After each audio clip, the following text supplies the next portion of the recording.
The first slap came harder than the others, and Sarah Valens knew that meant trouble.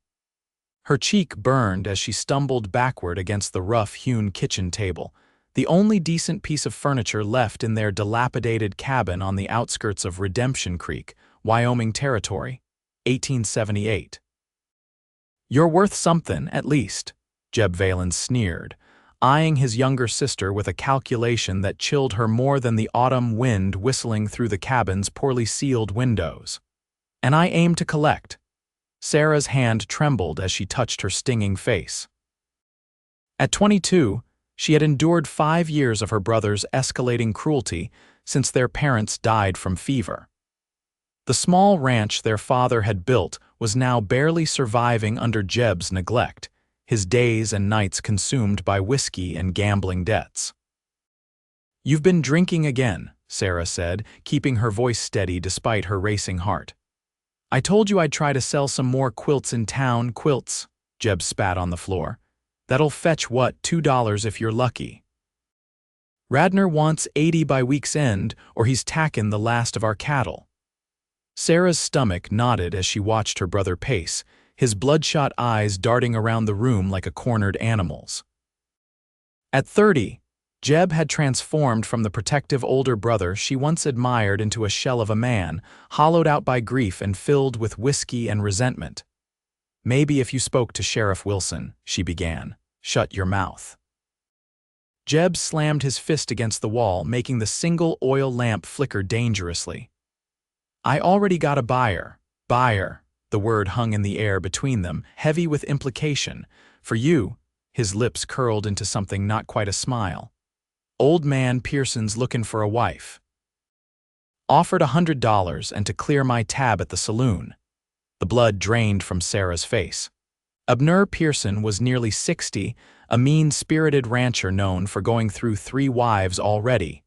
Rumors about their fates circulated through town in whispers. "I'm not property to be sold," Sarah whispered, her throat constricting. "You are whatever I say you are," Jeb roared, lunging forward to grab her wrist. "Pa left me in charge, and this is what's happenin'. Pearson's comin' tomorrow with the money, and you'll smile pretty when he does." Sarah twisted away, desperation giving her strength. "I'd rather die than." The back of Jeb's hand caught her across the mouth, splitting her lip. "That can be arranged, too." Blood trickled down Sarah's chin as she stared at her brother, this stranger wearing familiar features. She'd stayed because of loyalty, because of memories, because she'd promised their mother on her deathbed that she'd look after Jeb. But this was beyond endurance. "I'm leaving," she said, the words forming with surprising clarity. Jeb's laugh was ugly. "And go where? With what money? Wearing what clothes?" He gestured to her faded dress, the only decent one she owned. "You think you can just walk into town and someone will take pity on you? The preacher's wife already thinks you're trash. The mercantile won't extend credit. You got nowhere and no one." The terrible truth of his words settled over her like a shroud. She had skills she could cook, tend gardens and livestock, but in this harsh territory, a woman alone was vulnerable in ways that made her blood run cold. Jeb saw the defeat in her eyes and nodded with satisfaction. "Get some sleep. Want you lookin' fresh for your betrothed." He chuckled at his own cruel joke before grabbing his coat. "I'm heading back to town. Don't get any ideas." The door slammed behind him and Sarah collapsed into a chair, her mind racing. She had until tomorrow. One night to figure out escape or resign herself to a fate worse than the hardship she already knew. Outside, the wind picked up, carrying the sound of approaching hoofbeats that Sarah barely registered, assuming Jeb had forgotten something. When a firm knock came at the door minutes later, she froze, unsure whether to answer. "Hello? Anyone home?" A deep voice called unfamiliar but lacking Jeb's slurring menace. Hesitantly, Sarah approached the door, grabbing the small knife she used for cooking. "Who's there?" "Name's Lucas Owens, madam. My horse threw a shoe about a mile back. Saw your light and was hoping you might have water for him and directions to the nearest town." Sarah cracked the door open just enough to see the stranger. Tall and broad-shouldered, he stood respectfully back from the entrance. His clothes were trail-worn but clean, his face weathered but not unkind beneath the shadow of his hat. A magnificent chestnut gelding waited patiently behind him. "Redemption Creek's about 5 miles southwest," Sarah said, her voice stronger than she felt. "There's a pump out back for your horse." The man, Lucas, nodded his thanks, then frowned slightly as the lamplight caught her face. "You're hurt." Sarah's hand flew to her split lip, and she instinctively began to form the familiar lie about clumsiness, but something in his steady gaze stopped the words. Instead, she simply stepped back, opening the door wider. "The water's out back," she repeated. "You can rest your horse before continuing." Lucas Owens nodded, his expression carefully neutral now, though his eyes a striking blue that reminded Sarah of summer skies missed nothing as he took in the shabby cabin, her bruised face, and the knife still clutched in her hand. "Much obliged," he said, tipping his hat before leading his horse around back. Sarah closed the door and leaned against it, heart hammering. There was something about the stranger that unsettled her, not with fear, but with a peculiar feeling of possibility, like a door opening where she'd thought there was only wall. She glanced at the meager belongings that constituted her life. Maybe this was a sign. Maybe this was her one chance to escape. With trembling fingers, Sarah began to gather what little she could call her own outside. Lucas Owens filled his canteen at the pump, his jaw tight with what he'd glimpsed in the young woman's face. He'd seen that look before, the cornered look of someone with limited options. It wasn't his business, he told himself. He was just passing through, heading to his new job as foreman at the Silverton Ranch. Still, as he patted his horse's neck, he found himself reluctant to leave. Something wasn't right in that cabin, and his instincts, honed through the war and years of drifting, rarely steered him wrong. "Just a quick rest, Samson," he murmured to his horse. "Then we'll be on our way." But even as he said it, Lucas knew he wouldn't be riding away from this place as quickly as he'd planned. Inside, Sarah moved with quiet purpose, wrapping her mother's locket and a small daguerreotype of her parents in a handkerchief. She added a needle and thread, her small Bible, and the few coins she'd managed to hide from Jeb. Not enough for a stagecoach ticket, but perhaps enough for food for a few days. Where she would go, she hadn't decided yet. Perhaps the women's mission in Cheyenne that the circuit preacher had mentioned once. A thud against the door made her jump. Jeb's voice, slurred and angry, followed. "Open up, Sarah, brought someone to meet you." Terror gripped her. He wasn't supposed to return until morning. Sarah glanced frantically around the cabin, looking for escape or refuge, finding neither. "I said open this goddamn door." The flimsy lock wouldn't hold against Jeb's weight for long. Sarah clutched her small bundle to her chest, backing toward the kitchen and its rear exit. The front door splintered inward before she could reach the back. Jeb stumbled in, followed by a man Sarah recognized with dread as Abner Pearson, his small eyes gleaming as they fixed on her. "There she is," Jeb announced, gesturing grandly. "Told you she was a pretty one, worth every penny." "She'll do," Pearson nodded, removing his hat to reveal thinning gray hair. "Though I expected more meat on her bones. She's strong enough for childbearing." Sarah's stomach revolted at the calculating assessment. "I'm not going anywhere with you," she said, her voice wavering despite her effort to sound firm. Pearson chuckled, a dry sound like dead leaves rustling. "Spirited too. I'll enjoy breaking that out of her." "You can start enjoyin' once I see the money," Jeb interrupted, extending his palm. The older man frowned. "Half now, half when I take delivery, that was our agreement. Changed my mind, need it all tonight, got fellas waitin' on me at the saloon. Your poor planning isn't my concern, Valens." While they argued, Sarah inched toward the back door, clutching her pathetic bundle. If she could just slip out while they were distracted. "She's trying to run." Pearson's sharp exclamation cut through the argument. Jeb's hand shot out, grabbing Sarah's arm with bruising force. "Where do you think you're going? Got your trousseau all packed?" He ripped the bundle from her grasp, scattering her few precious belongings across the floor. "Please, Jeb," Sarah pleaded, tears stinging her eyes. "Don't do this. Mother wouldn't want. Mother's dead." Jeb shouted, spittle flying from his lips. And Pa too. Left me with nothing but debts and you to feed. Well, now you're finally earning your keep. He shoved her toward Pearson, who caught her with hands that felt like gnarled tree roots digging into her shoulders. I'll take her now, Pearson decided. Give you 75. We said 100. That was before I saw the damaged goods, Pearson nodded towards Sarah's bruised face. And before you tried changing our terms. The haggling continued, Sarah's future being bartered away like cattle at auction. Disgust and despair threatened to overwhelm her, but beneath it, a spark of anger flared. This was her life, her body, her choice. With a sudden twist, Sarah broke free from Pearson's grasp and made a dash for the door. She almost reached it before Jeb's hand tangled in her hair, yanking her back so violently that she cried out in pain.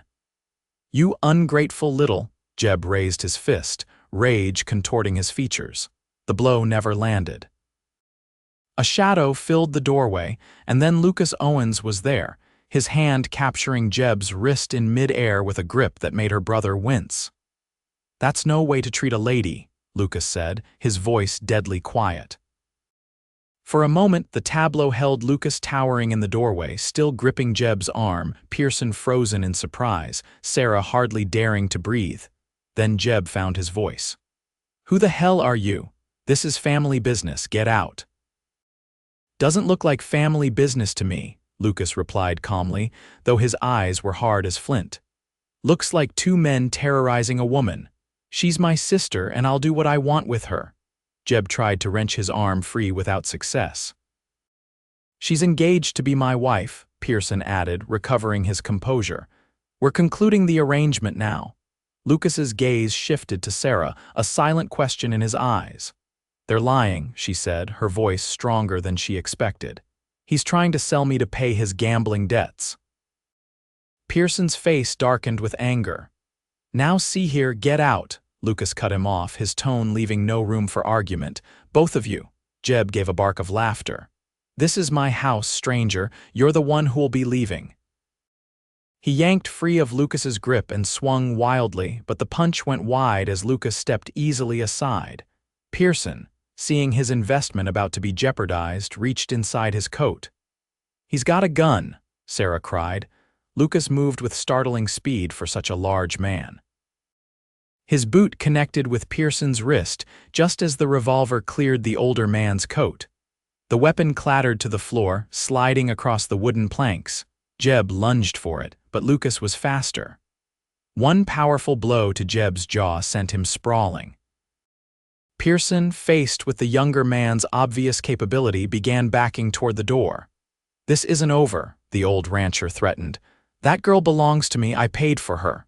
No, she doesn't, and no, you didn't, Lucas replied evenly, keeping himself between the men and Sarah.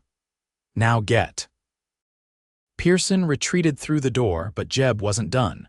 With a roar of rage, he charged, tackling Lucas around the middle. The two men crashed into the table, shattering one of its legs and sending the oil lamp flying. Sarah scrambled to catch the lamp before it could ignite the dry wooden floor, barely managing to prevent disaster as the men grappled. Though younger and fueled by rage, Jeb was no match for Lucas's controlled strength and experience. Each wild swing Jeb threw was blocked or dodged, while Lucas's measured blows found their targets with devastating accuracy. Within minutes, Jeb was on his knees, blood streaming from his nose, one eye already swelling shut. Had enough? Lucas asked, barely winded.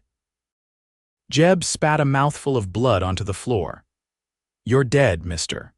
Soon as I get my hands on the threat ended in a grunt as Lucas's fist connected with Jeb's jaw once more, sending him slumping unconscious to the floor. Silence fell over the cabin, broken only by the wind and Sarah's rapid breathing. She stood clutching the oil lamp, staring at her brother's still form, then at the stranger who had appeared like an avenging angel out of nowhere. Is he? She began. Just knocked out, Lucas assured her, flexing his bruised knuckles. But he won't stay that way long. Do you have somewhere safe to go? Sarah looked around the cabin, the only home she'd ever known, now feeling more like a prison than a sanctuary. No, she admitted. Nowhere. Lucas studied her for a long moment, his expression unreadable. Then he sighed, a decision clearly made. Get whatever you need, you're coming with me. With you, Sarah repeated, uncertain. I don't even know you. Name's Lucas Owens, he said again. I fought with the Union cavalry, been working ranches since the war, and I'm heading to take up a foreman position at Silverton Ranch. I won't harm you, and I won't let anyone else harm you either. He paused. That's all I can offer right now, except maybe a safe place until you figure out what you want to do. It was madness to consider it leaving with a stranger, no matter how honorable he seemed. Yet staying meant facing Jeb's wrath or Pearson's ownership. I'll need 2 minutes, Sarah said, her decision made.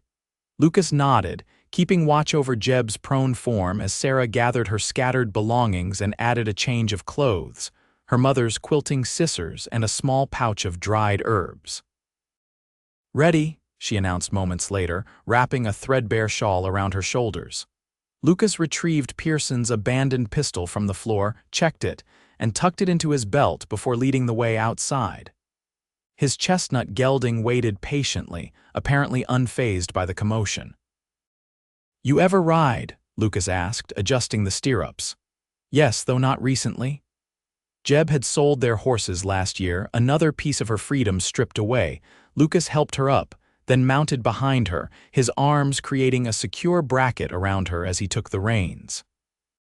Sarah tensed at the proximity, unused to being so close to a man, but the alternative was Jeb or Pearson, and that thought made her relax fractionally against Lucas's solid presence. Silverton Ranch is a day's ride, Lucas told her as they set off at a steady pace. We'll stop in Redemption Creek first. I need to inform the sheriff about what happened. Sheriff Wilson won't help, Sarah said bitterly. He and Jeb drink together. Lucas was quiet for a moment. Then we'll avoid the town. We can rest at Widow Miller's place. She runs a way station about 10 miles from here, good woman. Helped me once when I was passing through last year. The mention of the widow eased some of Sarah's anxiety. Having another woman present would provide both safety and propriety. Despite Lucas's gentlemanly behavior thus far, she wasn't naive enough to trust completely. Men could change, as her brother had demonstrated all too clearly. They rode in silence for a while, the steady rhythm of the horse's gait and the growing distance from the cabin gradually calming Sarah's frayed nerves. The night was clear, stars scattered like diamond dust across the Wyoming sky, the air crisp with autumn's bite. Thank you, she said finally, her voice small against the vastness surrounding them, for intervening, for helping. Lucas's response was a simple, couldn't have done otherwise, spoken with such straightforward certainty that Sarah believed him. As the miles passed beneath Samson's hooves, Sarah found herself studying Lucas's hands on the reins, strong hands, calloused from work, yet gentle with the horse. His breathing was steady against her back, his posture alert despite the late hour. This man was a stranger still, but in the space of one chaotic night, he'd become her unlikely salvation. What tomorrow would bring, she couldn't say. But for the first time in years, Sarah dared to hope it might be something better than mere survival. The way station appeared as a welcome glow of lamplight after hours of riding. Sarah's legs had gone numb, her back aching from the unfamiliar position, but she hadn't complained once. Lucas had noted her stoicism with quiet approval. He'd known grown men who whined more on shorter journeys. Widow Miller emerged from the small clapboard house at the sound of their approach, a shotgun resting casually in the crook of her arm. Her weathered face split into a surprised smile when she recognized Lucas. Well, I'll be Lucas Owens, as I live and breathe. Didn't expect to see you again after you headed east last spring. Good evening, Mrs. Miller, Lucas greeted her, dismounting smoothly before helping Sarah down. Hope we're not imposing too late, we've had some trouble. The widow's sharp eyes took in Sarah's bruised face, her bundle of belongings, and the way she leaned slightly against Lucas for support as her legs threatened to buckle. Trouble has a way of finding good people, she said simply. Come on inside. Got stew keeping warm and beds made up. You can tell me all about it once you're settled. The interior of the way station was humble but immaculately clean, the main room serving as kitchen, dining room, and gathering space. A stone fireplace provided warmth, while 2 doors led off to what Sarah presumed were sleeping quarters. The rich aroma of beef stew made her stomach growl embarrassingly. Sit, sit, Mrs. Miller urged, ladling generous portions into bowls. When did you last eat, child? Sarah tried to remember. Yesterday morning, I think. The widow tusked disapprovingly, placing the steaming bowl before her. Eat now, questions later. They ate in blessed silence, the simple meal tasting better than anything Sarah could recall. Lucas managed to convey what had happened at the cabin without explicit details, for which Sarah was grateful. That Jeb Valens was always trouble, Mrs. Miller declared when he finished. Even as a boy, your father was a good man, though, she added to Sarah. Helped me fix my roof after my Thomas passed, never asked for payment. The mention of her father brought a lump to Sarah's throat. You knew him. This territory's big in distance but small in people, the widow replied. Everyone knew Joseph Valens was decent folk. Your mother, too fine seamstress, made my wedding quilt matter of fact. The connection to her parents, unexpected and warming, brought tears to Sarah's eyes that she quickly blinked away. Now, Mrs. Miller continued briskly, you'll stay here tonight. I've got a room for the lady and a cot in the stable for you, Mr. Owens. In the morning, we'll sort out what comes next. Sarah opened her mouth to protest the imposition, but the widow waved away her concerns. Won't hear of anything else. Way station's meant for travelers in need, and I can't think of anyone more in need right now. Later, settled in a small but clean room with a real feather mattress luxury compared to her pallet at the cabin, Sarah found herself staring at the ceiling, mind racing despite her exhaustion. In the space of hours, her life had been completely upended. The future she'd resigned herself to had vanished, replaced by terrifying uncertainty. Yet beneath the fear ran a current of something she hadn't felt in years. Hope. Tentative and fragile but present nonetheless. A soft knock at her door roused her from her thoughts. Yes. It's Agatha Miller, dear. Brought you something for those bruises. Sarah opened the door to find the widow holding a small jar of salve and a clean nightgown.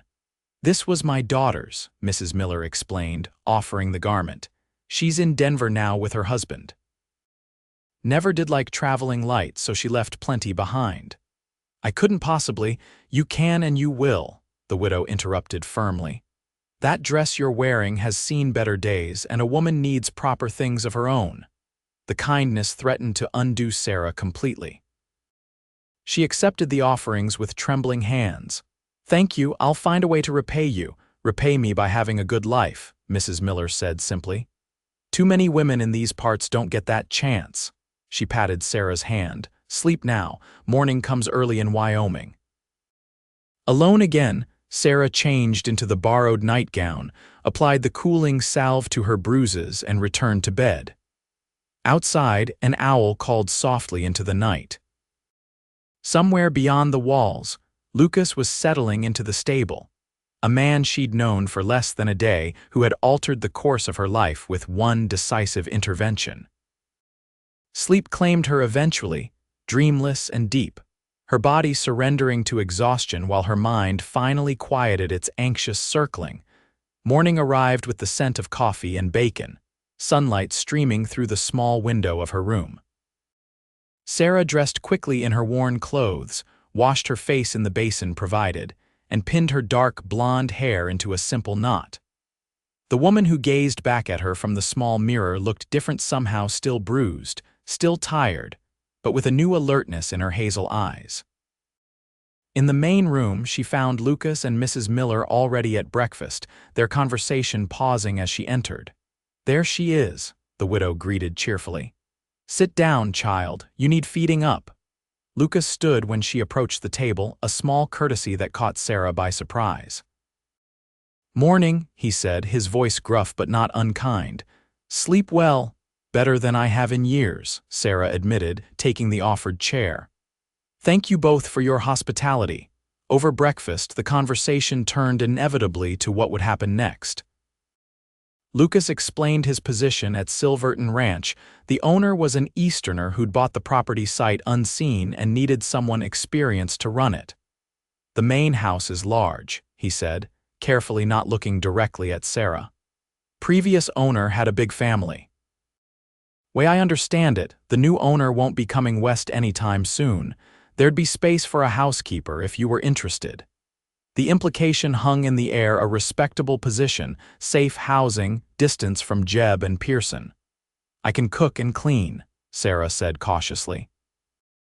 And I'm good with a garden. Pay wouldn't be much at first, Lucas warned. Ranch needs work to be profitable again. I'm used to making do with little. Mrs. Miller watched the exchange with knowing eyes. Silverton's a good property, remote though. 15 miles to nearest neighbor, 25 to town. That sounds perfect, Sarah said with feeling. The widow nodded, her decision apparently made. You'll need proper clothes and supplies. She rose from the table. Come with me, dear, in a back room that functioned as storage, Mrs. Miller opened a cedar chest and began pulling out garments, simple but well-made dresses, a warm coat, undergarments, even a pair of sturdy boots. My Nancy's things, she explained. Been saving them for when she visits, but she wrote last month that she's doing well in Denver. Her husband opened a store and she's become quite the city lady. Said she'd rather I gave these away than let them sit unused. Sarah ran her fingers over the clothing, overcome. I can't accept all this. You can and you will, Mrs. Miller repeated her refrain from the night before. Women in this territory need to look after each other. My Nancy's safe and provided for. Now it's your turn. By midday, Sarah had been outfitted with not only clothing but basic necessities: a hairbrush, soap, sewing supplies, even a small journal and pencil. Lucas, meanwhile, had seen to Sampson's needs and purchased additional supplies from the way station's small store. As they prepared to depart, Mrs. Miller pressed a folded paper into Sarah's hand. My Nancy's address in Denver, she explained. You write to her if you need anything, and to me too. Promise? Sarah embraced the older woman impulsively. I promise. Mounted once more on Sampson, this time with proper supplies and better clothing, Sarah felt simultaneously more secure and more terrified. She was truly leaving now, not just fleeing in desperate haste, but deliberately setting out toward a new life. Ready? Lucas asked, settling behind her. Sarah took one last look at the way station, at Mrs. Miller standing on the porch waving goodbye. Ready, she confirmed, meaning it. They rode west, following a trail that grew increasingly rugged as they left the more settled areas behind. Lucas pointed out landmarks as they traveled: a distinctive rock formation, a creek that never ran dry even in drought years, a stand of aspen trees that would turn golden in a few weeks' time. His knowledge of the land was intimate and assured. How do you know this area so well if you've been back east? Sarah asked during a brief rest to water the horse. Worked a spread about 30 miles north of here before the war, Lucas explained, stretching his tall frame. Came back through on my way to Colorado 2 years ago. Territory doesn't change much, just the people in it. And now you're back again. He nodded, gazing at the distant mountains. Tried settling other places, never took. Something about this country gets in your blood. Sarah understood. Despite everything: Jeb's cruelty, the hardship, the isolation, she loved Wyoming's wild beauty, its vast skies and rugged honesty. There was no pretense to the land. It simply was what it was, demanding the same authenticity from those who chose to make their lives upon it. Will your brother come looking for you? Lucas asked as they mounted up again. Sarah considered this. Maybe, if only because he'll be angry about losing Pearson's money, but he's never been one for sustained effort. Good. Still, we'll keep watch for a while. The we hung between them, neither acknowledged nor disputed. They reached Silverton Ranch as the sun was setting, the golden light catching on the weathered sign above the main gate. The property sprawled across a picturesque valley, with the main house and outbuildings nestled against the base of a gentle slope. A creek wound through the pasture land, cottonwoods marking its path. Though signs of neglect were evident, sagging fences, an overgrown garden, shutters hanging askew, the bones of the place were good. "It's beautiful," Sarah breathed. "Needs work," Lucas qualified, though she caught the same appreciation in his voice. "Former owner died last spring. Place has been empty since, except for the Mendez family who stayed on to watch things. Pedro handles the remaining stock, Maria helps with the house." As if summoned by their names, an older Mexican couple emerged from one of the outbuildings. Pedro Mendez approached with a cautious smile, his weathered face breaking into genuine pleasure when he recognized Lucas. "Senor Owens, you have returned as promised." His eyes shifted curiously to Sarah. "And you bring company?" "Pedro, Maria," Lucas greeted them warmly. "This is Miss Sarah Valens. She'll be helping with the house." Maria Mendez, a small woman with keen dark eyes, nodded in approval. "Gracias a Dios. The house, it needs a woman's touch. Too big for just me to manage." Their acceptance was immediate and unquestioning, for which Sarah was profoundly grateful. No prying questions, no judgment in their eyes when they noticed her fading bruises, just practical consideration of how another pair of hands would ease their workload. "Come, come," Maria urged, taking charge. "You must be tired from journey. I have supper waiting and rooms prepared." The main house was indeed grand by territorial standards, a two-story structure built of local stone and timber, with a wide porch wrapping around three sides. Inside, high ceilings and large windows created an impression of space and light, though dust motes danced in the air and cobwebs festooned the corners. "Former owner was from Boston," Lucas explained as they followed Maria through the house. "Built it to impress his wife, but she hated the territory. Went back east after 2 years, took their children. He stayed on alone until pneumonia got him last winter."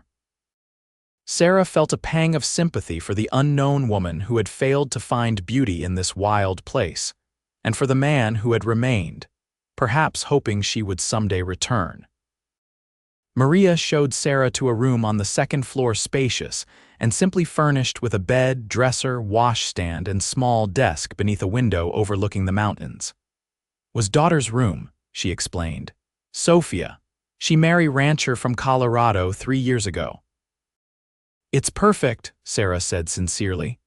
After the cramped cabin she'd shared with Jeb, the room felt palatial. "Rest now," Maria instructed.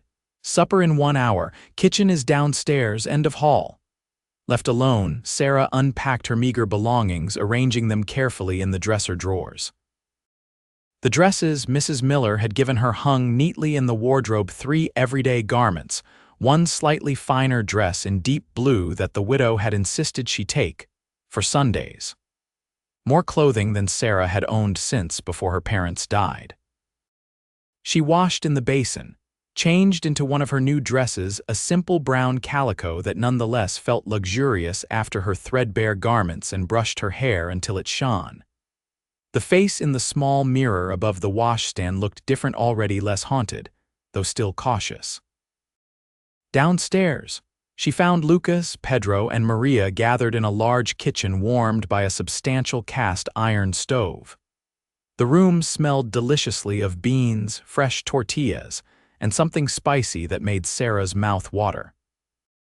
Lucas rose when she entered, that same small courtesy that continued to surprise her. He'd washed as well, his hair still damp, his face clean-shaven now. Without trail dust and the shadow of his hat, she could see him properly for the first time, his features even and strong, eyes the clear blue of mountain lakes, a small scar bisecting his left eyebrow. Handsome, she realized with an unexpected flutter in her stomach. "Maria's cooking puts trail rations to shame," he said with a smile that transformed his serious face. "Hope you're hungry." The meal was indeed wonderful, the company even more so. Pedro and Maria had been with Silverton Ranch for 15 years and knew every inch of the property.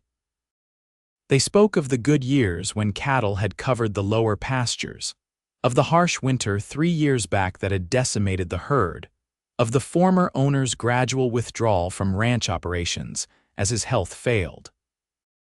New owner, this Senor Lambert from New York, he send money for supplies for our wages, Pedro explained.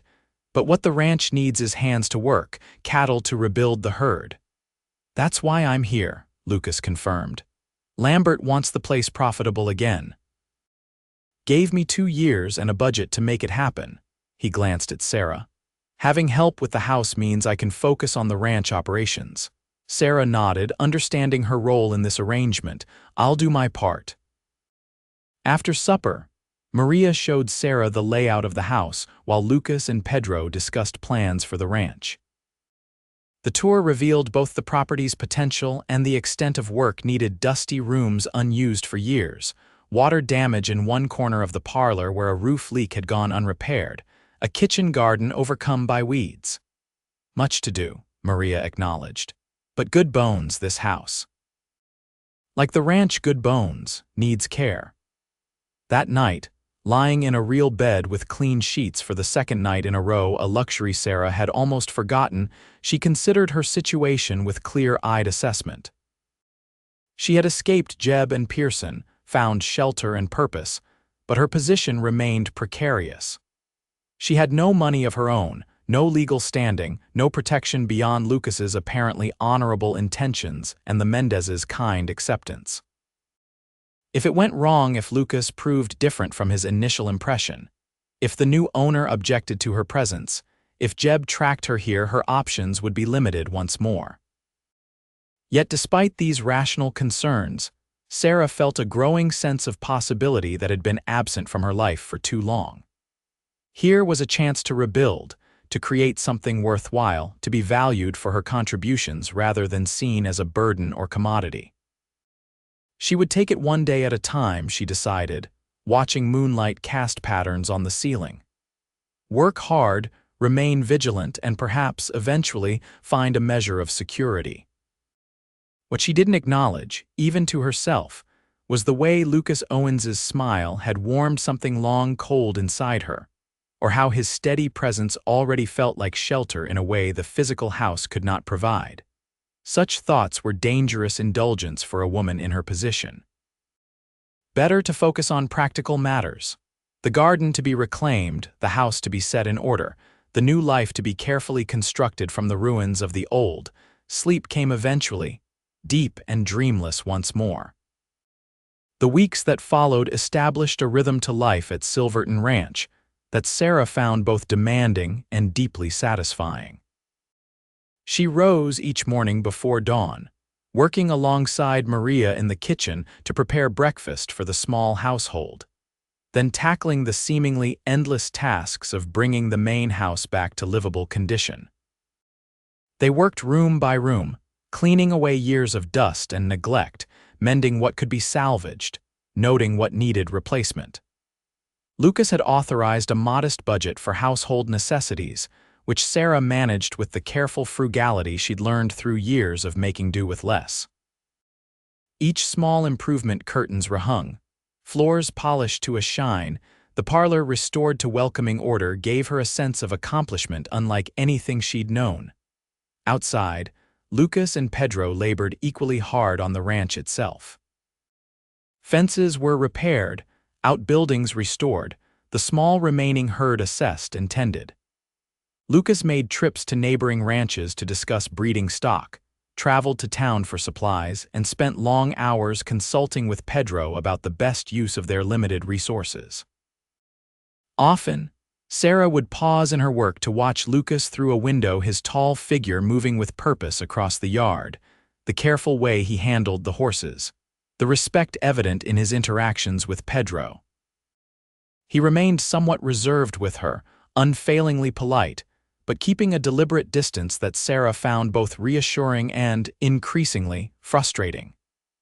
"He is a good man," Maria commented one afternoon, catching Sarah's gaze following Lucas as he worked with a young horse in the corral. "Careful man, thinks before he speaks, before he acts." Sarah busied herself with the bread dough she was kneading. "He seems very capable, mm." Maria's knowing smile suggested she understood more than Sarah had said. My Pedro says Senor Lucas fought in the war, lost much. Brother friends. Carries wounds not just here, she touched her side, where Sarah had glimpsed a puckered scar on Lucas's torso when his shirt had ridden up during work. But here. She placed her hand over her heart.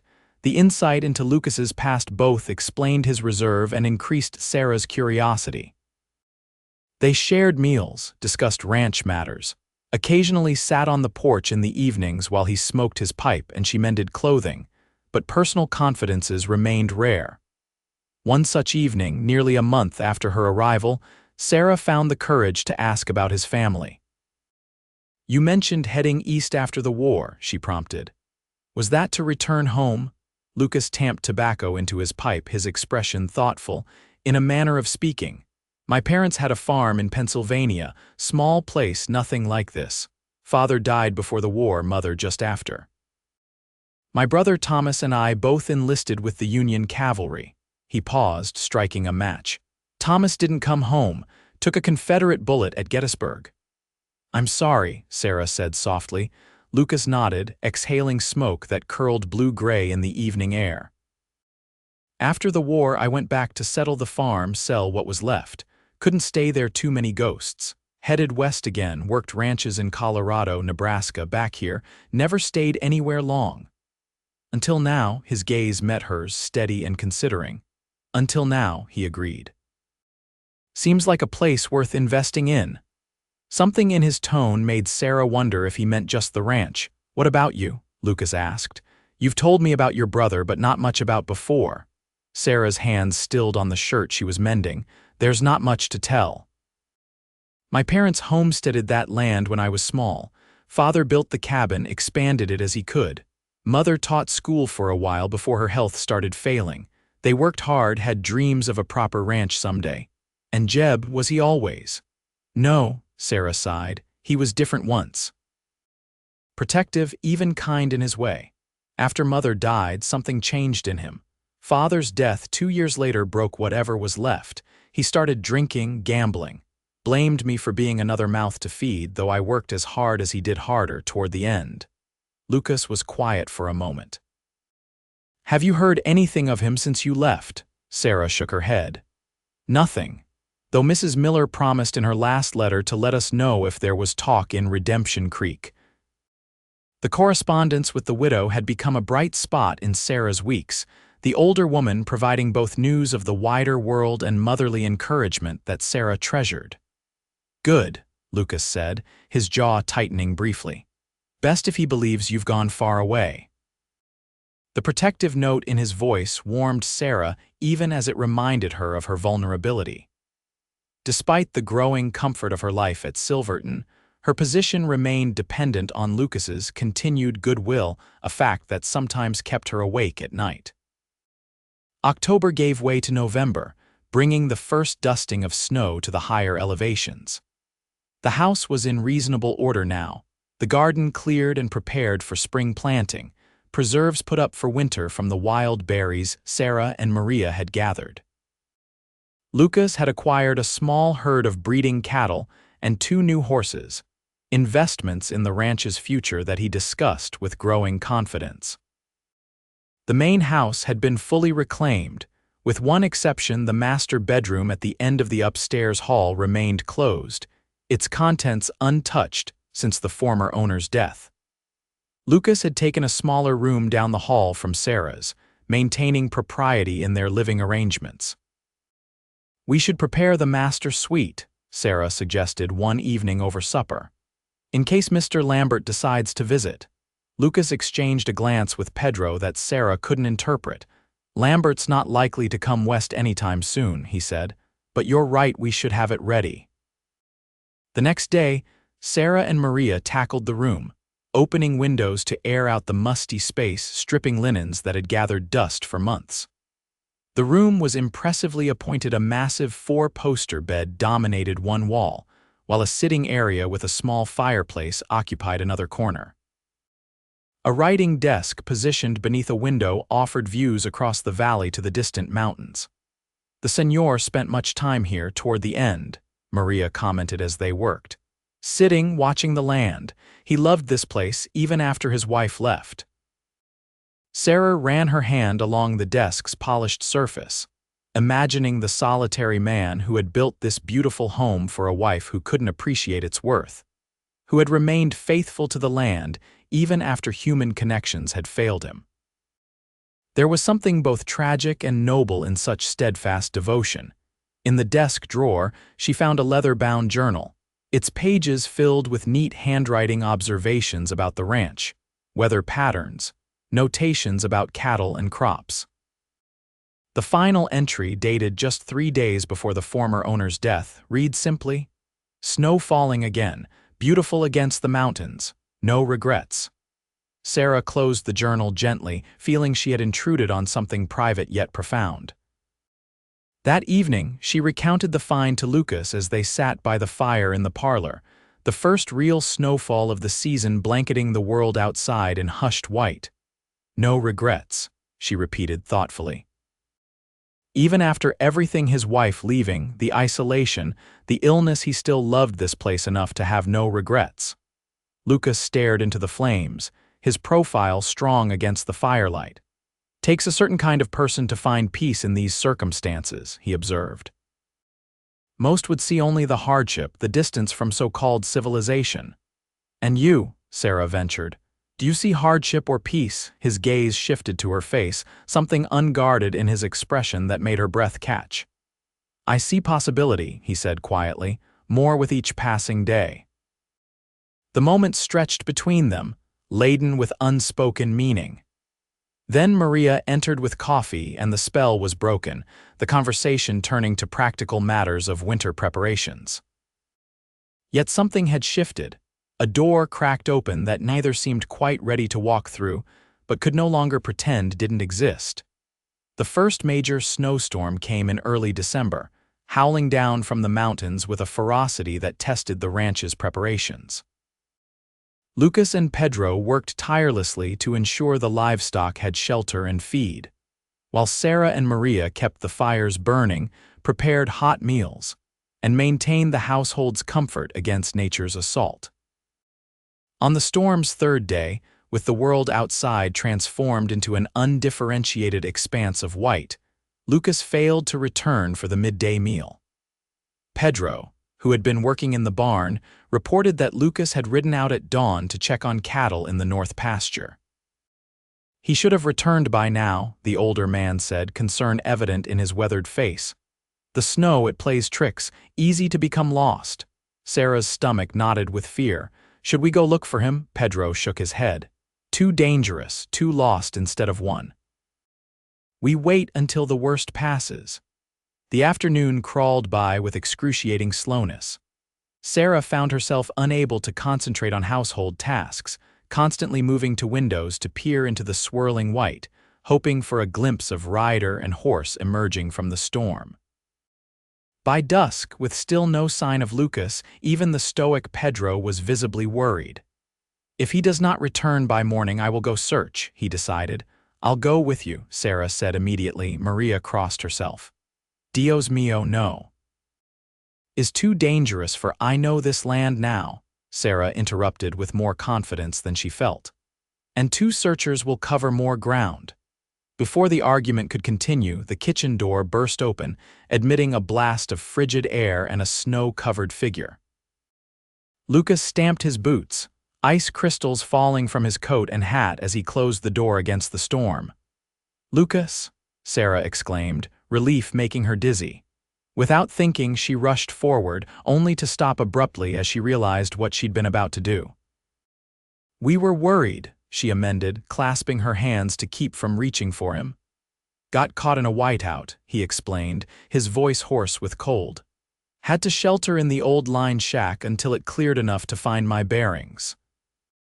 His eyes, reddened from the wind but warm with something else, found Sarah's. "Sorry to cause concern," Pedro clapped him on the shoulder. "You are here now, that is what matters." Maria bustled forward. "Sit, sit. I bring coffee, food, you must warm yourself." While Lucas ate the reheated stew Maria served, Sarah hovered nearby, her earlier fear transmuting into a strange, fizzing energy she couldn't quite contain.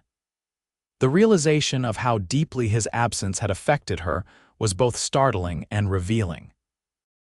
Later, after Pedro and Maria had retired to their quarters, Sarah found Lucas still in the kitchen, staring into the dying embers of the cooking fire. "You should rest," she said from the doorway. "You've had a trying day." He looked up, his expression weary but alert. "I keep seeing your face," he said unexpectedly. "When I was in that lined shack, not sure if I'd find my way back, I kept thinking of you waiting here." The simple admission undid something in Sarah's carefully maintained composure. "I was afraid," she confessed, moving closer. "When you didn't return, I thought." "What did you think, Sarah?" She met his gaze directly, abandoning caution. "That I might lose you before I'd had the chance to know you, really know you." Lucas stood, closing the distance between them. Slowly, giving her every opportunity to retreat, he raised his hand to her face, his touch gentle as he traced the curve of her cheek. "I'm right here," he said, his voice low and intimate in the quiet kitchen, "not going anywhere." Sarah leaned into his touch, her eyes closing briefly at the simple pleasure of human connection freely given and received. "Good," she whispered. When his lips met hers, the contact was tentative, at first a question rather than a demand. Sarah answered by stepping closer, her hands coming to rest against his chest, feeling the steady beat of his heart beneath her palm. The kiss deepened, speaking of loneliness ended, of possibility beginning, of two people recognizing in each other something worth cherishing. When they finally parted, Lucas rested his forehead against hers, his breathing uneven. "I've wanted to do that since I saw you mending by lamplight your first week here," he admitted. Sarah smiled, a genuine, unguarded expression that felt foreign to her face after so long. "Why did you wait so long?"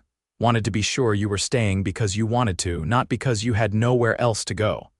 The consideration behind his restraint touched her deeply. "I'm staying," she assured him, "for as long as you'll have me." Lucas's smile rivaled the warmth of the fire. "Might be a very long time. I'm counting on it." The snowstorm raged for 2 more days before blowing itself out, leaving behind a pristine landscape transformed by drifts that reached the lower windows of the house. Inside, another transformation was underway. The careful distance Lucas and Sarah had maintained dissolved into a new closeness, tentative still but growing with each shared glance, each brush of hands, each quiet conversation. Pedro and Maria observed the development with knowing smiles but respectful discretion, creating space for the relationship to unfold naturally while maintaining the propriety necessary for Sarah's reputation.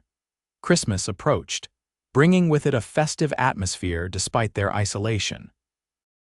Sarah and Maria decorated the house with pine boughs and berries, baked special treats with carefully hoarded supplies, and prepared small gifts for the household.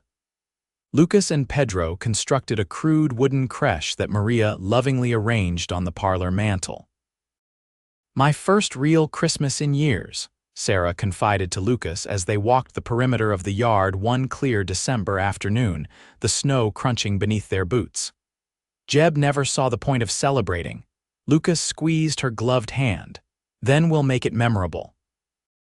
On Christmas Eve, with candles glowing in the windows and a small pine tree cut from the property decorated with strings of dried berries and paper ornaments Sarah had crafted, they gathered in the parlor for a simple celebration. Pedro read the nativity story in Spanish, his voice resonant in the warm room. Maria served sweet bread and hot cider. Lucas presented Sarah with a carved wooden box he'd been working on secretly for weeks, a beautiful piece with a mountain scene etched into the lid. "It's exquisite," Sarah breathed, running her fingers over the detailed work. "I've never owned anything so lovely." "Open it," Lucas urged. Inside lay a delicate silver chain with a small pendant, a simple heart crafted from what appeared to be an old coin. "It was my mother's," Lucas explained quietly. "The only piece of jewelry she owned besides her wedding band. I've carried it since she died, waiting for." He hesitated, waiting for the right person. Sarah's eyes filled with tears. "Lucas, I can't." "You can," he insisted gently. "She would have liked you, your strength, your kindness." He took the necklace from the box, his large hands surprisingly deft with the tiny clasp. "May I?" Sarah nodded, turning so he could fasten it around her neck. The small heart rested just below the hollow of her throat, warm against her skin. "Thank you," she whispered, touching the pendant reverently. "I'll treasure it always." Maria wiped away a tear, murmuring something in Spanish that made Pedro nod approvingly. The moment felt consecrated somehow, a milestone in their journey together. Later, after Pedro and Maria had retired for the night, Sarah and Lucas remained in the parlor, watching the fire's dying embers cast dancing shadows across the room. "I have something else for you," Lucas said, reaching into his pocket. "Something I've been considering for some time." What he produced was not a package but a letter, slightly creased from being carried. "It's from Benjamin Lambert," he explained, handing it to her.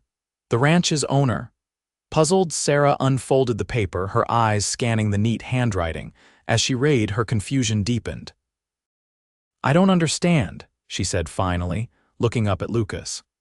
"This gives you full authority to manage the property as you see fit, with an option to purchase outright after 2 years if certain conditions are met.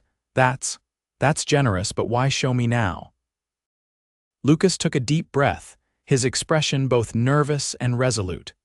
"Because I want you to know that what I'm about to ask comes with security, a real home, a future that belongs to us if we want it." Sarah's heart began to race as Lucas knelt before her, taking her hands in his. "I know it hasn't been long," he began, his voice steady despite the vulnerability in his eyes. "But I've lived enough to recognize what matters. You matter, Sarah. Your happiness, your safety, your dreams, they've become as important to me as my own." He squeezed her hands gently. "I love you. And if you'll have me, I want to spend my life showing you how much." Tears blurred Sarah's vision as the full import of his words registered. "Are you asking?" "I'm asking you to marry me," Lucas confirmed, a smile beginning at the corners of his mouth. "To build something lasting here together. If you need more time, I understand, but I wanted you to know where I stand, what I'm offering, a partnership, not just protection." The distinction meant everything. In the months since her desperate flight from Jeb's cabin, Sarah had rebuilt not just her circumstances but herself, rediscovering strengths long suppressed, nurturing talents long neglected, reclaiming the woman she might have become had grief and hardship not intervened.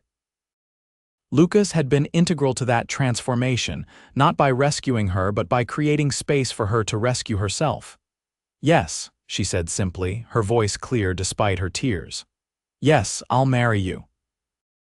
Joy transformed Lucas's face as he rose, drawing her up with him into an embrace that felt like coming home. His kiss was tender yet fervent, a promise of all they would share. When they parted, Sarah rested her head against his chest, listening to the steady rhythm of his heart. "What a gift you've given me," she murmured. "Not just a home or a future, but the chance to choose both freely." Lucas's arms tightened around her. "You gave me something equally precious," he countered, "a reason to stop wandering, to put down roots again." Outside, stars glittered in the clear winter sky, their light reflecting on the snow-covered landscape. Inside, wrapped in each other's arms, Sarah and Lucas stood at the threshold of a new beginning, the pain of their pasts not forgotten but transformed by the promise of their shared future. Winter's grip on Silverton Ranch gradually loosened as January gave way to February. The announcement of Sarah and Lucas's engagement was met with genuine delight from Pedro and Maria, who insisted on hosting a small celebration dinner despite limited supplies. "Spring wedding," Maria declared with authority. "When flowers bloom, new beginnings." Plans progressed with quiet excitement. Lucas rode to the nearest town when weather permitted, returning with fabric for a wedding dress that Sarah worked on in the evenings, her skilled fingers creating something beautiful from simple materials. Letters were exchanged with Widow Miller, who promised to attend even if I have to come by dog sled. In late February, an unexpected visitor arrived, the circuit preacher, Reverend Johnston, making his winter rounds of isolated homesteads and ranches. His presence was a welcome break in their routine, bringing news of the outside world and spiritual comfort to the small household. Over dinner, the Reverend shared both local gossip and wider news: a new railroad spur being built 50 miles north, territorial politics, developments in the nearest towns. Had some trouble in Redemption Creek last month, he mentioned as Maria served coffee. Bar fight gone bad. Man named Valens got himself shot. Sarah froze, her cup halfway to her lips. Jeb Valens? She asked, her voice barely audible. Reverend Johnston nodded, not noticing her reaction. That's the one, nasty piece of work by all accounts. Got in an argument with Abner Pearson, something about money owed, pulled a knife. Pearson was faster with his pistol. He shook his head regretfully. Died before anyone could fetch the doctor. Lucas reached for Sarah's hand under the table, his grip warm and steady as she absorbed the news. Her brother, her tormentor, was dead. The complicated tangle of emotions this provoked left her momentarily speechless. Did he have family? She managed finally. None that came forward, the Reverend replied. Sheriff buried him in the town cemetery, no mourners to speak of. He glanced up, finally registering Sarah's pallor. Did you know him, Miss Valens? Lucas answered before she could. Sarah grew up near Redemption Creek. News of any death is disturbing. The preacher nodded solemnly. Indeed, a sobering reminder that none of us knows the hour of our calling. He turned the conversation to more pleasant topics, unaware of the significance his casual news had carried. Later, alone in her room, Sarah tried to untangle her feelings. She had feared Jeb might someday track her down, bringing violence and chaos back into her life. Now that threat was permanently removed, yet she found herself mourning not the man he had become but the brother he had once been, before grief and alcohol had twisted him into someone unrecognizable. A soft knock at her door interrupted her thoughts. Sarah, Lucas's voice was gentle. May I come in? She opened the door to find him standing there, concern evident in his expression. Without a word, she stepped into his arms, burying her face against his chest. I don't know how to feel, she confessed, her voice muffled against his shirt. Relieved that he can't hurt anyone else, sad for the waste of his life. Guilty that I didn't do more to help him. Lucas held her close, one hand stroking her hair. You can feel all those things, he assured her. It's not simple when it's family. Sarah nodded against his chest, drawing comfort from his understanding. He wasn't always as you saw him that night. When we were children, he taught me to fish, to ride. He defended me from bullies at school. She sighed. I lost that brother long before today. Then mourn him, Lucas said simply. The boy he was, the man he could have been. That's not wrong. The permission to grieve, to remember the good alongside the bad, to acknowledge the complexity of her feelings was exactly what Sarah needed. She tilted her face up to Lucas's, gratitude and love overwhelming her momentary sorrow. Thank you, she whispered, for understanding. His kiss was gentle, a physical affirmation of his support. Always. In the days that followed, Sarah found unexpected peace in the knowledge of Jeb's fate. The fear that had lingered in the back of her mind, that her brother might someday reappear to disrupt her newfound happiness, dissolved, allowing her to embrace the future with greater confidence. Spring arrived with characteristic Wyoming drama days of brilliant sunshine, followed by sudden squalls.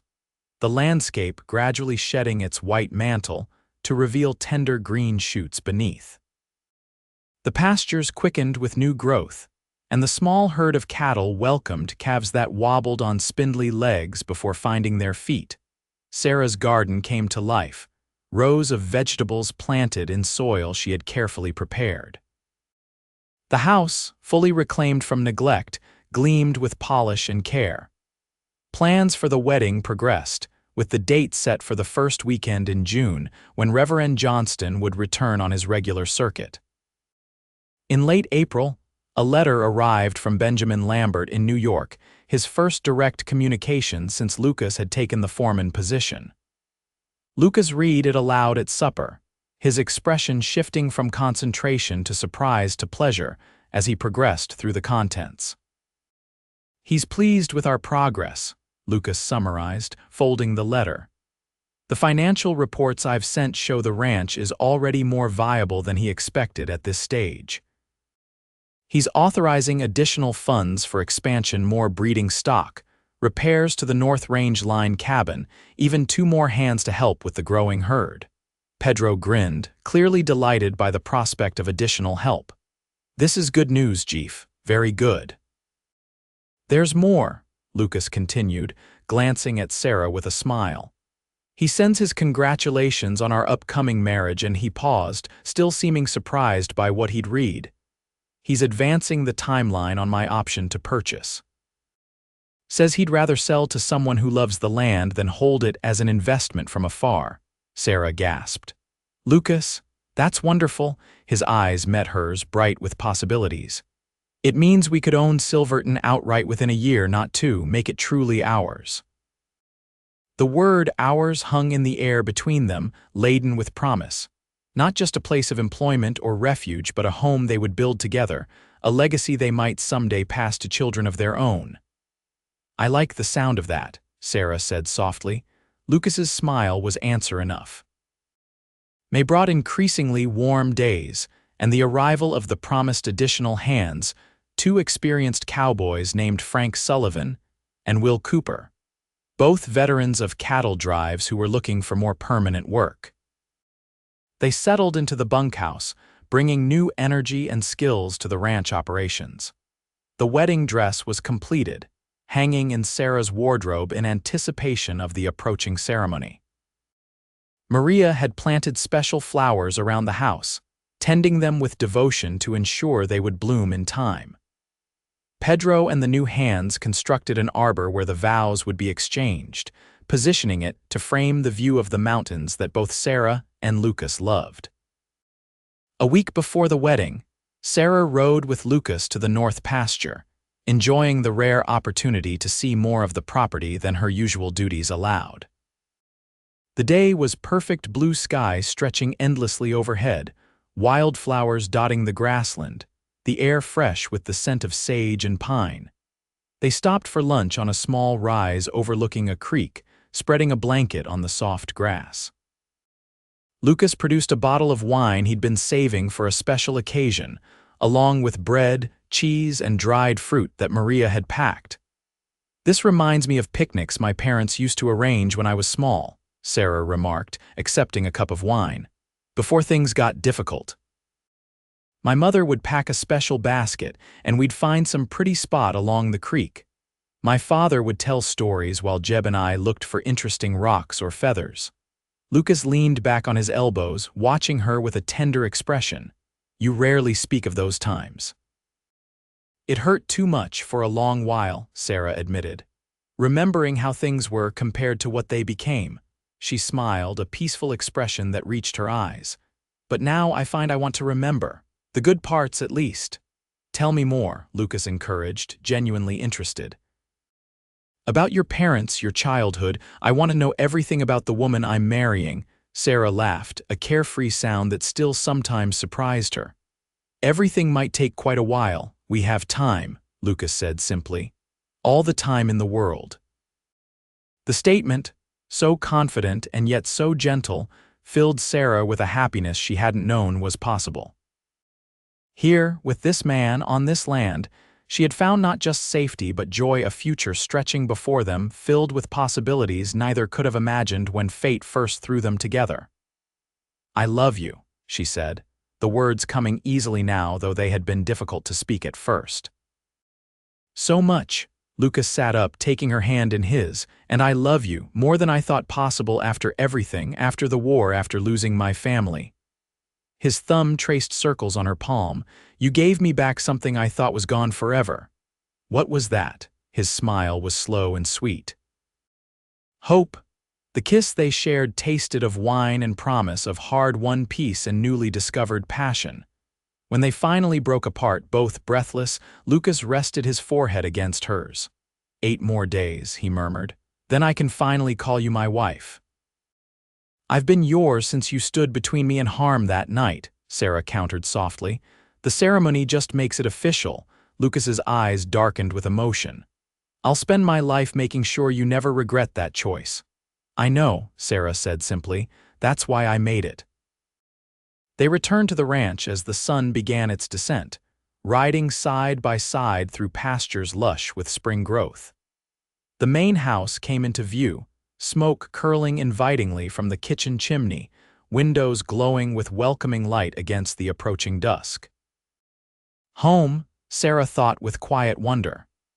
After all the years of uncertainty and fear, she had found home not just in a place, but in a person, in a future they would build together. The wedding day dawned clear and perfect, as if nature itself approved of the union. Sarah woke early, watching sunrise paint the mountains gold from her bedroom window, a sense of rightness settling over her like a blessing. Maria arrived with coffee and excitement, helping Sarah prepare for the day ahead. The older woman's deft hands arranged Sarah's hair, weaving wildflowers into the golden strands before securing her mother's veil carefully preserved and sent by Widow Miller, who had arrived the previous day, bringing both the heirloom and her beaming approval of Lucas. "You look like Angel," Maria pronounced, stepping back to admire her handiwork. "Señor Lucas will be speechless," Sarah smiled, touching the silver heart pendant that never left her neck. "I hope not entirely speechless. He does need to say his vows." Their laughter, bright and uncomplicated, filled the room, a fitting soundtrack to the joy of the day. Downstairs, Lucas paced nervously in the study, dressed in his best suit purchased on his last trip to town, the fabric finer than anything he'd owned before.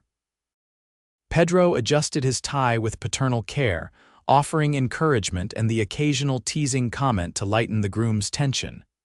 "She will come down those stairs," Pedro assured him with a knowing smile, "and your heart, it will stop for a moment. Then it will beat only for her forever." "This is the way of true love." Lucas nodded, too emotional to respond verbally. He had known from that first night when he'd found Sarah bruised but unbroken in that desolate cabin that she was someone extraordinary. What he couldn't have known then was how completely she would transform his life, giving him not just companionship but purpose, not just comfort but joy. By mid-morning, guests began to arrive, neighboring ranchers and their wives, the town doctor and his family, the mercantile owner who supplied their provisions. Though still few in number by Eastern standards, it was a significant gathering for this isolated corner of Wyoming Territory. At precisely noon, Lucas took his place beneath the flower-covered arbor, Reverend Johnston beside him. The small gathering of guests, seated on benches constructed for the occasion, turned expectantly toward the house, as Widow Miller began playing a hymn on the small organ that had been carefully transported from the parlor to the garden. When Sarah appeared in the doorway on Pedro's arm, her father figure for this important moment, Lucas felt exactly as the older man had predicted. His heart seemed to stop, then restart with a rhythm that belonged entirely to the woman walking toward him. The simple dress she had created transformed her through its very simplicity, ivory fabric flowing gracefully, delicate embroidery at the bodice and hem that she had worked by lamplight through winter evenings. Her face, framed by the veil and wreathed in flowers, glowed with happiness and certainty. As Pedro placed Sarah's hand in Lucas's, the older man's eyes glistened with unshed tears. "Cuidala bien," he murmured. "Take good care of her." "With my life," Lucas promised, his voice husky with emotion.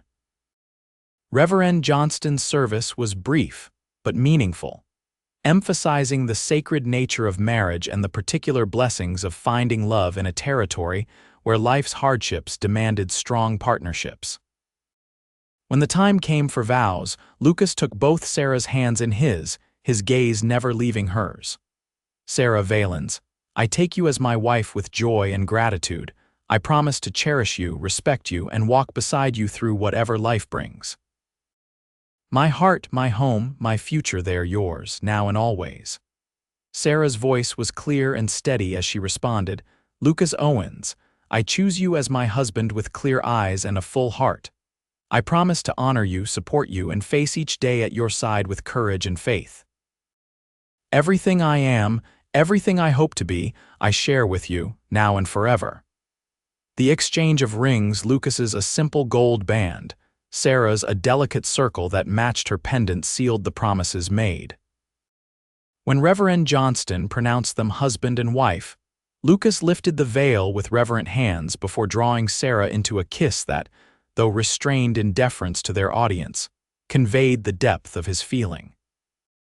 The celebration that followed lasted well into evening, a feast prepared by Maria with contributions from neighboring ranches, music provided by a fiddler from town, dancing on the smooth, swept yard beneath paper lanterns strung from trees. Lucas and Sarah moved among their guests, accepting congratulations and well wishes, their hands rarely separating throughout the festivities. As twilight deepened into night, the guests gradually departed, calling final congratulations as they rode or drove away. Pedro and Maria, with the help of the ranch hands, began clearing away the remnants of the celebration, shooing the newlyweds toward the house with fond insistence. "Go, go," Maria urged, her smile knowing. "Your wedding night is for you, not for cleaning dishes." Hand in hand, Lucas and Sarah walked to the main house, now truly their home in every sense. The master bedroom had been prepared for them, fresh linens on the large four-poster bed, wildflowers in vases on the bedside tables, candles casting a warm glow over the space that would now be theirs to share. Lucas closed the door behind them, then turned to his wife. With an expression of wonder that matched her own, "Mrs. Owens," he said softly, testing the sound of her new name. Sarah smiled, stepping into his embrace with newfound confidence. "I like how that sounds, so do I." Lucas's arms tightened around her, "more than I can say." Their kiss deepened into something more urgent, months of restrained desire finally finding expression. With gentle hands, Lucas helped Sarah remove her wedding dress, his breath catching at the sight of her in the simple shift beneath. Sarah's fingers, trembling slightly with both nervousness and anticipation, worked at the buttons of his shirt, then the fastenings of his trousers. Their coming together was everything both had hoped for, tender yet passionate, a physical expression of the love that had grown between them through shared work, shared dreams, shared struggles. In the quiet aftermath, lying in each other's arms as moonlight silvered the room, they spoke of the future they would build together, the family they hoped to create, the legacy they would leave on this land they both had come to love. "I never expected this," Sarah confessed, her head resting on Lucas's chest, his heartbeat strong beneath her ear. "After everything with Jeb, I thought my life would be just survival, one day to the next." Lucas's hand traced lazy patterns along her bare shoulder. "And now?" She raised herself on one elbow to look into his face, her own luminous with certainty. "Now I know it can be so much more, that I can be so much more with you."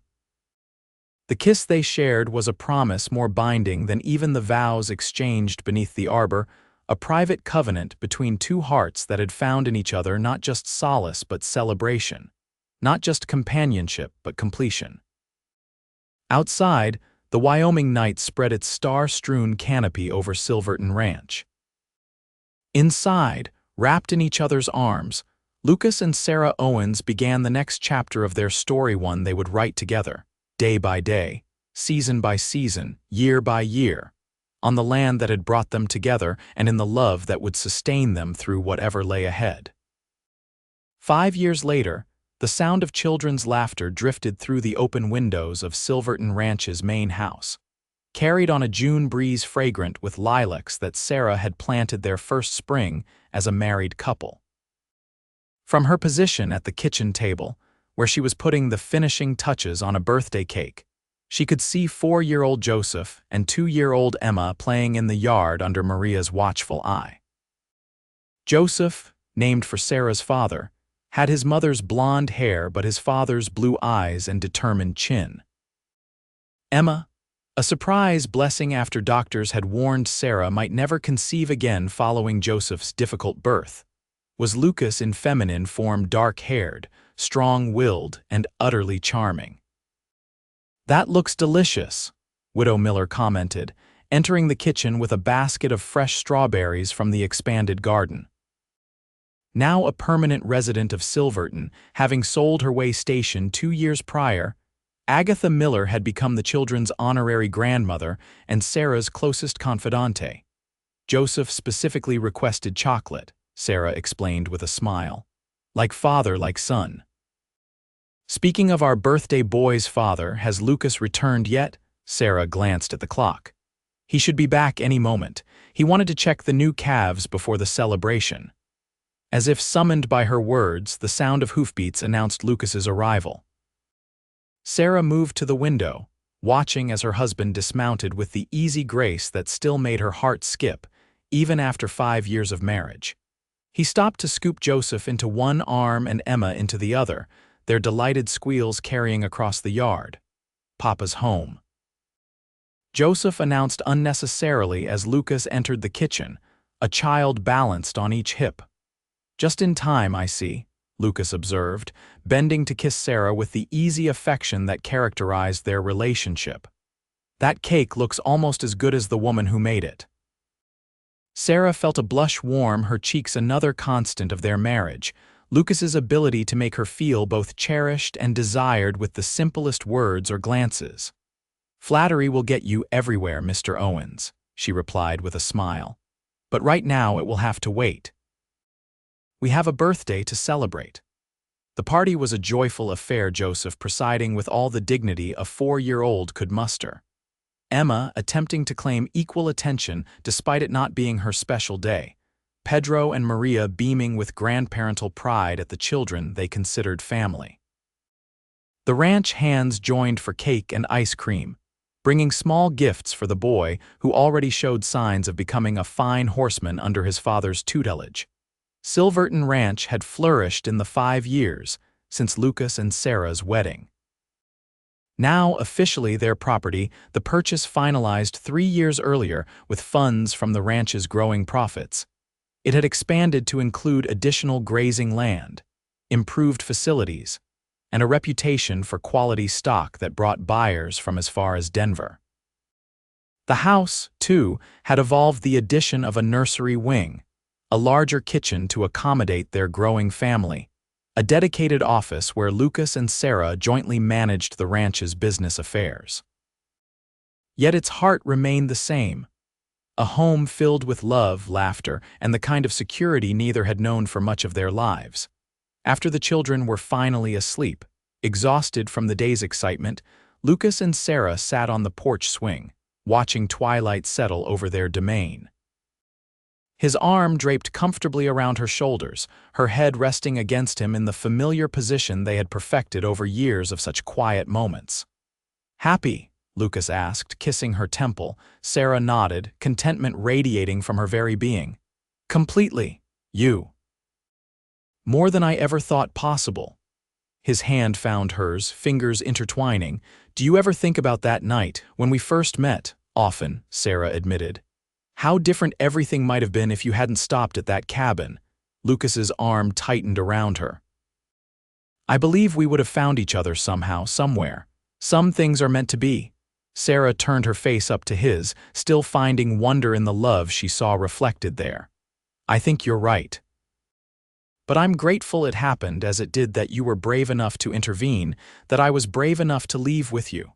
"Bravest woman I've ever known," Lucas said with quiet conviction. "Then and now." Their kiss was both familiar and fresh, the comfort of long intimacy combined with the spark that had never diminished between them. When they parted, Sarah rested her head against Lucas's shoulder once more, content to share silence as stars emerged in the deepening blue above. Inside, their children slept peacefully. Around them, their land thrived under careful stewardship.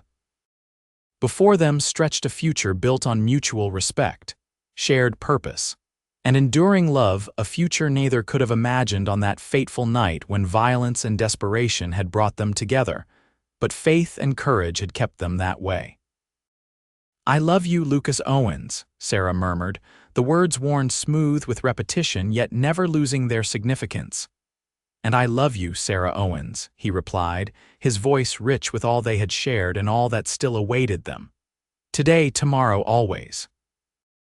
The promise hung in the sweet evening air, not just words, but a lived reality, proven day by day through actions large and small, through hardships weathered and joys celebrated, through the home and family they had created from the broken pieces of their former lives.